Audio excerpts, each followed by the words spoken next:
Boa noite, irmãos. Graça e paz de Jesus Cristo a todos vocês. Irmãos, convido vocês para abrirem a Bíblia. No livro de Atos, a gente vai ler poucos versículos. No capítulo 2. Enquanto você abre, eu vou fazer uma breve introdução para a gente poder entender bem o que a gente está lendo.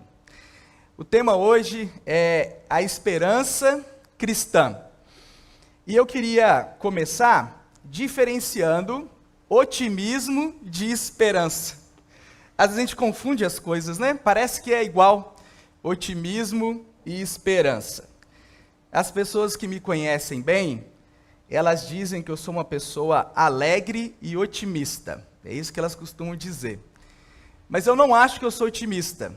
Eu acho que eu sou esperançoso. Ainda mais depois dessas duas frases, desses dois pensamentos que eu vou trazer para vocês. O primeiro é de um autor brasileiro, bem famoso, Rubem Alves. Ele diz assim, pelo menos essa frase é atribuída a ele, né? Eu nunca achei essa crônica dele, que ele fala sobre isso, sobre esperança, mas é atribuído a ele essa ideia. O otimismo é quando a gente calcula que as coisas vão dar certo. Esperança é quando a gente acredita que mesmo que tudo pareça errado, ainda assim vale a pena continuar. Gostei muito dessa definição do Rubem Alves. Concordo muito com ele nisso daqui que ele está falando.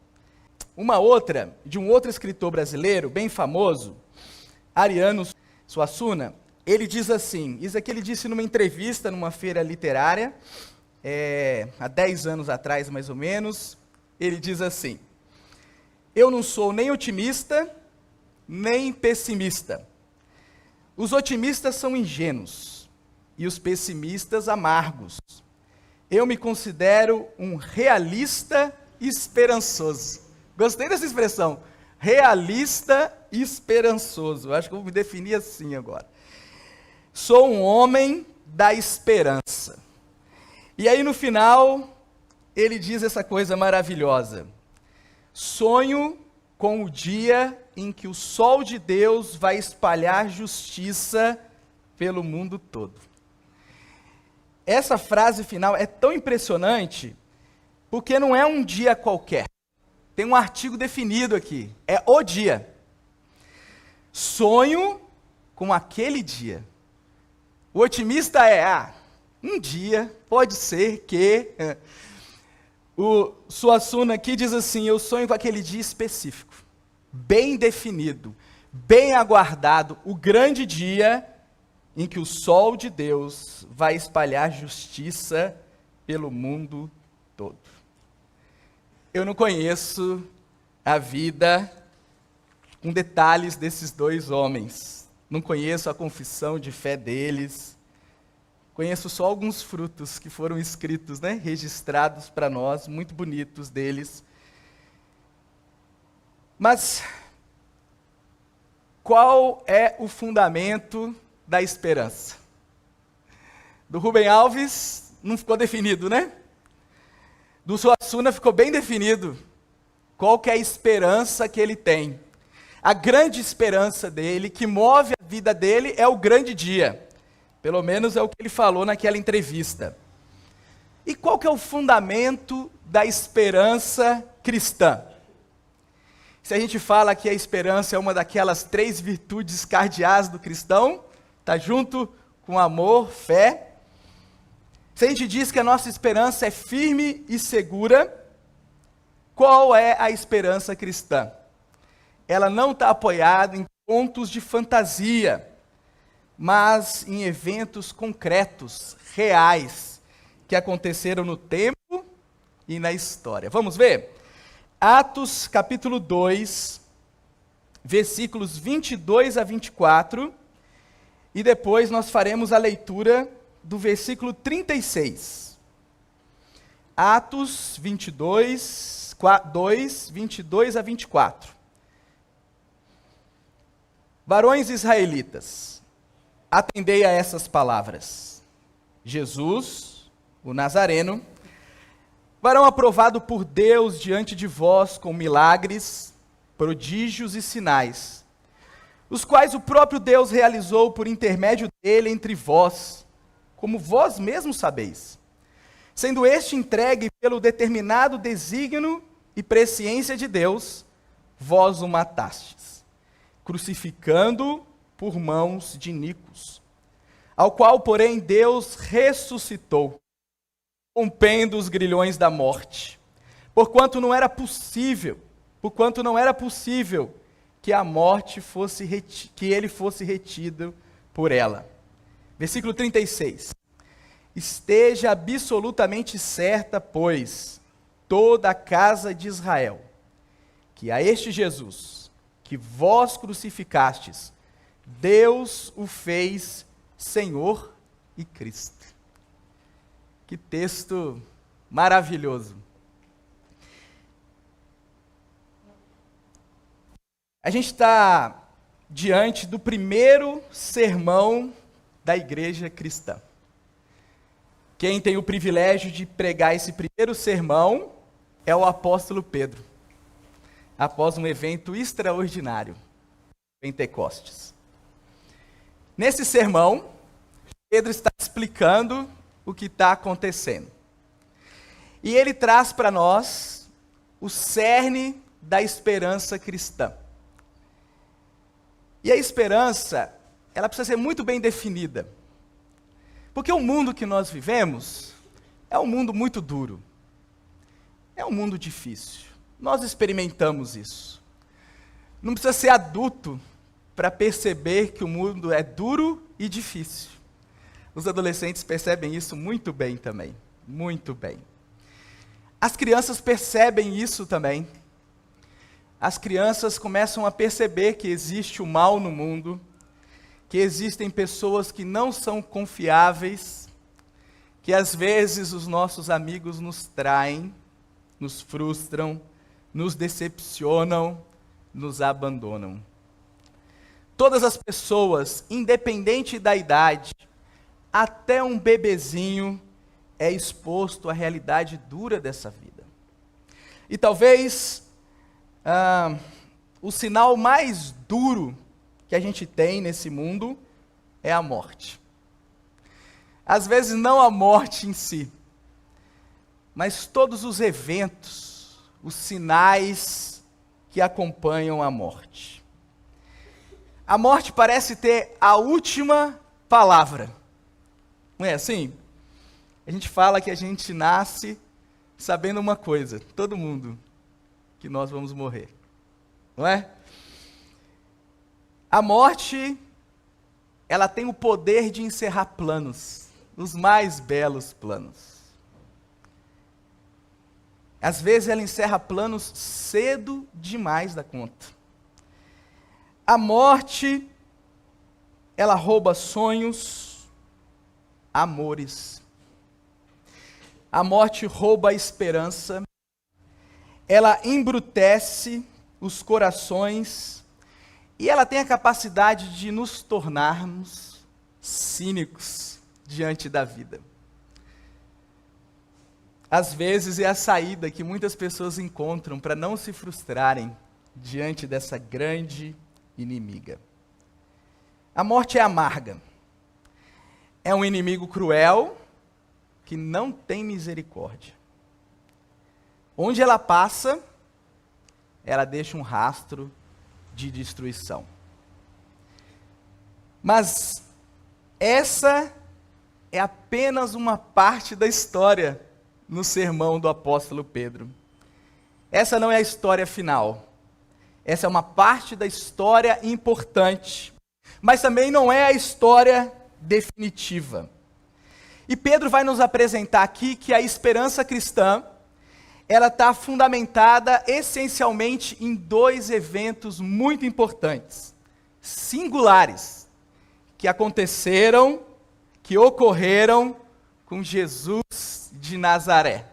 É assim que Pedro apresenta Jesus, quando ele está se dirigindo aos israelitas, ao povo daquela época, contemporâneo de Jesus, aos outros judeus.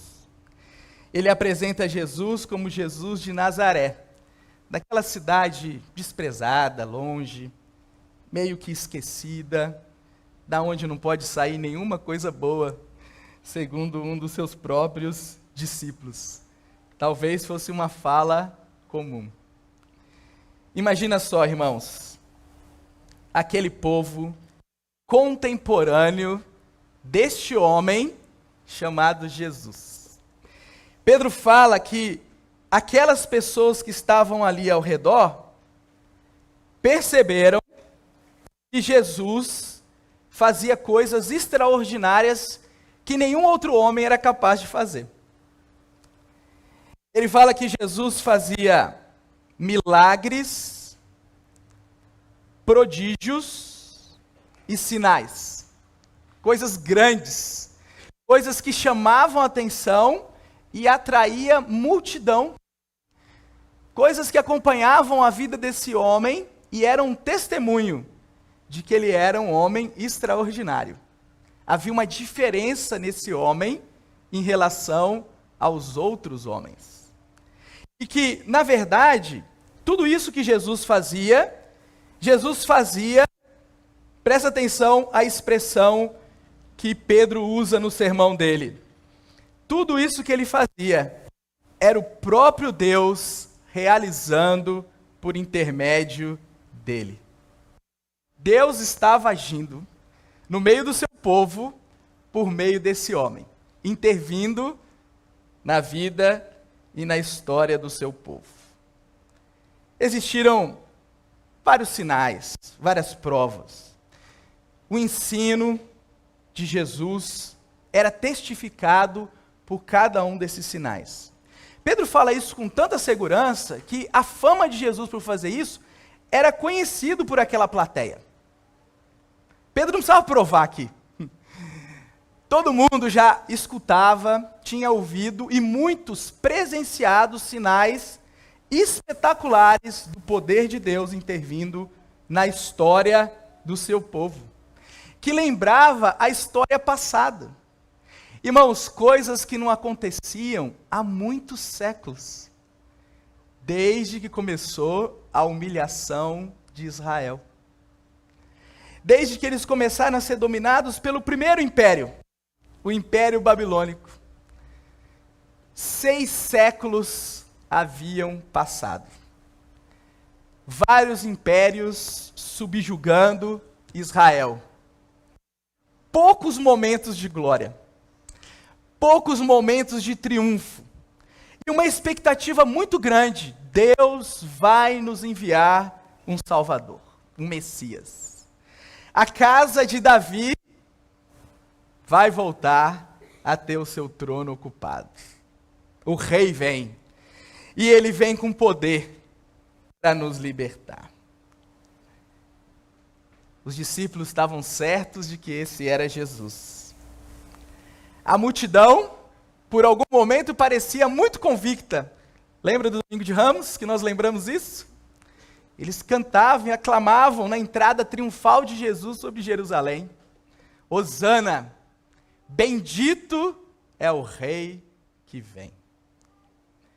Mas, de repente, em pouco tempo, em uma semana, aquela multidão que aclamava o rei, se virou contra ele. Movidos pelos líderes que participavam do sinédrio daquela época. Era necessário algo a mais para convencer os judeus de que Deus estava operando na vida de Jesus. E é isso que acontece. O primeiro evento que eu queria mencionar com vocês essa noite, que está aqui no sermão de Pedro, está no versículo 23. Esse evento é a crucificação de Jesus. Nós lembramos recentemente desse evento, juntos, num tempo muito especial. Jesus foi para a cruz. Agora, vejam os detalhes nesse versículo. É impressionante. Esse versículo fala de um paradoxo que faz parte da nossa vida, da humanidade, faz parte da nossa história. O versículo diz que Jesus foi para a cruz porque os próprios judeus entregaram Jesus para ser crucificado. Eles rejeitaram Jesus como Messias, como Salvador, como Redentor. Todos aqueles sinais não foram suficientes para eles. Eles entregaram Jesus na cruz. Ele não foi morto apenas por causa daqueles romanos, como eles chamam de homens iníquos. Ele foi morto por causa do seu próprio povo que o pregou ali na cruz. Agora, olha que interessante esse paradoxo. Se Pedro parasse aqui, a gente podia imaginar que Jesus, como algumas pessoas acreditam, ele era um mártir, né? De repente a vida dele foi interrompida. Alguém interrompeu a vida dele. Era um homem tão bom, mas os homens maus, poderosos, interromperam a vida de Jesus. Ele foi um mártir, uma pessoa que viveu bem, deixou grandes ensinos, uma grande inspiração para cada um de nós, um bom exemplo e para por aí. Para por aí. Mas não é isso que o apóstolo Pedro está dizendo. Ele diz que, ao mesmo tempo que os homens entregaram Jesus, e os homens são responsáveis por isso, tanto judeus como romanos, ele diz que ao mesmo tempo, Jesus foi para a cruz, no versículo 23, por desígnio e presciência de Deus. Esse era o plano de Deus. Duas coisas coexistindo, ao mesmo tempo, um mistério. Os homens livremente entregam Jesus para a cruz, rejeitam esse Messias. Esse Messias não é o Rei poderoso que nós esperamos. Mas ao mesmo tempo, Jesus vai para a cruz, não como mártir, mas como alguém enviado por Deus para esse propósito, para ir para a cruz. O próprio Senhor Jesus Cristo advertiu os seus apóstolos. 3 vezes aparece na narrativa dos evangelhos que ele avisa isso. Mas eles não entendem o que Jesus está falando. Ele é apresentado no início do seu ministério por João Batista, que era um pregador famoso na época. E na apresentação dele, o título dele é Cordeiro de Deus que tira o pecado do mundo. Ou seja, ele é apresentado como alguém que iria para a cruz, desde o início do seu ministério. Ele nunca teve dúvida quanto a isso. Nem o Pai, nem ele. A cruz não é um acidente. A cruz é o motivo pelo qual Jesus se encarnou, tornou homem, viveu uma vida excelente entre nós, mas foi para a cruz. Ele foi para a cruz, porque a cruz, meus irmãos, é ao mesmo tempo um espelho e uma janela. A cruz é um espelho onde nós olhamos e percebemos toda a nossa maldade, todos os nossos pecados, a nossa crueldade, a nossa indiferença, a dureza do nosso coração, todo abandono, toda vingança, toda violência, tudo aquilo que a gente vê na cruz é um espelho da nossa realidade, da nossa vida pessoal, da nossa vida familiar e da nossa sociedade. É um espelho meu e seu. Mas ao mesmo tempo, e a boa notícia, é que a cruz também é uma janela. A cruz é uma janela porque na cruz nós vemos um Deus próximo. Um Deus que se importa conosco. Um Deus que não desiste de nós. Um Deus que nos ama. Na cruz nós vemos a justiça de Deus pregando o pecador. Na cruz nós vemos a misericórdia de Deus, absolvendo o pecador.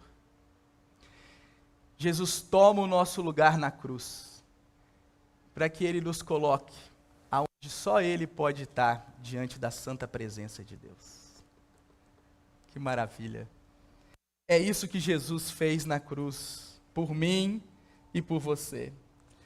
Não é um acidente, não é um acaso. A cruz é um ato simultaneamente de punição e de anistia, de severidade e de graça, de justiça e de misericórdia. É por isso que eu e você podemos estar diante de um Deus santo, com uma consciência tranquila e certos e seguros do seu amor e da sua provisão. Que maravilha! Mas os judeus precisavam de mais. Nós precisávamos de mais. E o próprio Cristo, como diz o apóstolo Pedro, no versículo 24, talvez a expressão mais bonita desse sermão: Deus o ressuscitou, rompendo os grilhões da morte, porquanto não era possível que ela o retivesse. Eu não consigo nem ler nessa tradução, porque eu memorizei em outra. Eu vou tentar ler. Deus o ressuscitou, rompendo os grilhões da morte, porquanto não era possível fosse ele retido por ela. Meus irmãos, a ressurreição de Jesus era o sinal firme e certo de que ele era o Messias, que havia sido rejeitado. Messias é o título de Jesus. Significa a mesma coisa que o Cristo. Nós nos referimos ao nosso Senhor Jesus como Jesus Cristo. Por isso que Pedro faz questão de chamar Jesus no início do sermão de Jesus, o Nazareno. Esse é um homem histórico. Ele é o Cristo também, mas os judeus não percebiam. Mas quando Jesus ressuscita e o túmulo está vazio, eles percebem que ele é o Cristo esperado, o Rei dos judeus, o Rei de todo esse mundo. Esse é o Senhor Jesus. A morte não pôde contê-lo.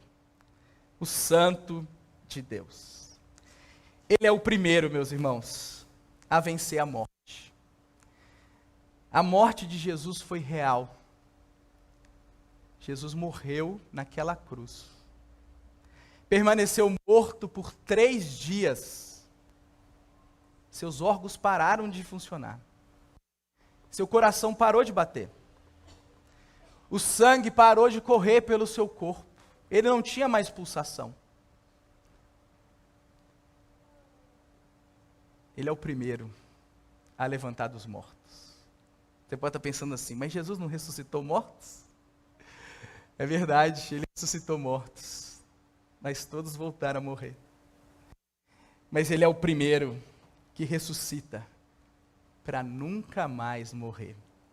Porque a ressurreição de Jesus é a vitória definitiva sobre o maior dos nossos inimigos, a morte. É a morte. Quem é Jesus? Pedro termina o sermão. Nós pulamos bastante aqui. Pedro termina o sermão dizendo assim: irmãos israelitas, que vocês estejam absolutamente certos, que toda a casa de Israel esteja absolutamente certa, de que esse Jesus que foi crucificado, Deus o fez Senhor e Cristo. Senhor e Salvador. Deus o fez.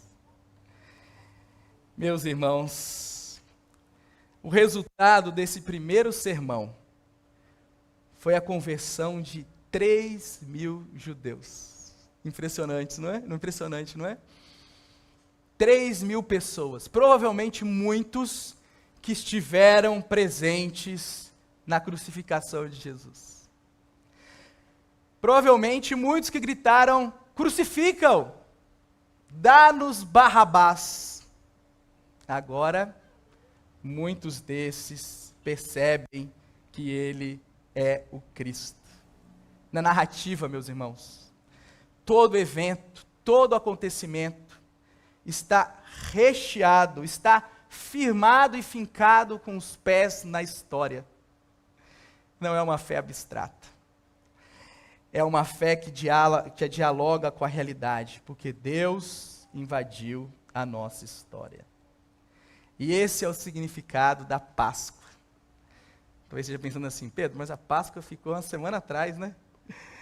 Não, esse tempo pascal nosso são 50 dias.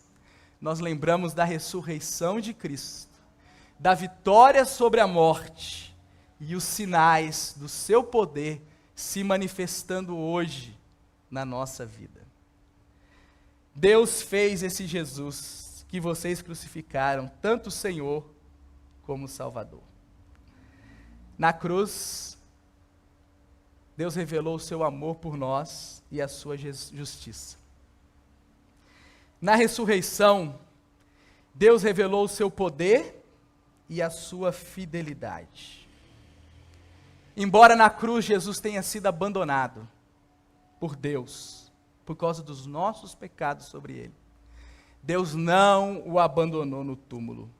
Deus não o abandonou na morte. Deus trouxe o seu filho de volta para a vida. A morte, que parecia ter a última palavra, foi vencida. O túmulo vazio é um sinal. É um sinal seguro para nós de que o mal, o sofrimento e a própria morte não terão a vitória final. É por isso, meus irmãos, que a nossa esperança é firme.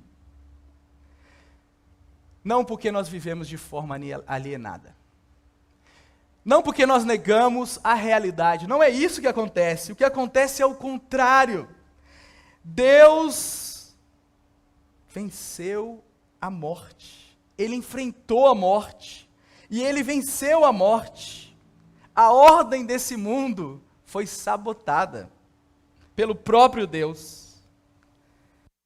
Nós não negamos as dores do mundo, mas porque nós cremos que Deus já iniciou em Jesus Cristo a restauração de todas as coisas, é que nós temos uma esperança firme e inabalável. E um dia, meus irmãos, quando Ele voltar, essa esperança será plenamente realizada. Meus irmãos, eu fiquei muito curioso para conhecer a história de vida do Suassuna. Como que esse homem diz, numa entrevista, pessoa famosa, um escritor, faz parte da Academia de Letras, fazia parte da Academia de Letras, diz assim: eu não sou nem otimista, nem pessimista. Os otimistas são ingênuos e os pessimistas amargos. É verdade, né? A gente conhece pessoas assim. Talvez nós nos comportamos assim em algum momento. Mas eu me considero um realista esperançoso. Será que ouvindo essa verdade do Evangelho, você pode se considerar um realista esperançoso? Sou um homem da esperança. Será que você pode se levantar essa semana como uma mulher, um homem, uma criança, um adolescente, um jovem, um velho, cheio de esperança? Será que você pode participar desse sonho? Sonho com um dia em que o sol de Deus, com um artigo definido, bem específico, o grande dia, vai espalhar justiça pelo mundo todo.